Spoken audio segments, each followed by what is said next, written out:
هذه عهود الله وعهد في عنقي يدوي مدى الأيام بأن تبقى في فمي يا معلمي.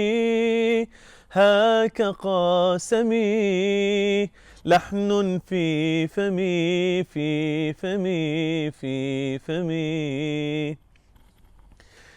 هيا نحو الأقلام لنبدد كل ظلام، وبنور الحبر الأزرق نرسم أجمل أحلام، ونخط حروفا بيضاء ثم نحمل أعلام، لرسول العلم نحيي ونغني في الأيام يا معلمي.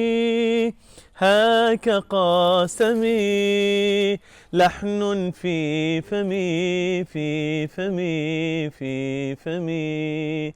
هل تذكر يا أستاذي طفلا بين الأولاد في الصف الأول يبكي ويصيبك بالإجهاد، وتعلمه أرقاما بالقلم والمعداد؟ ها هو يحصي آلافا أفضالك يا أستاذ.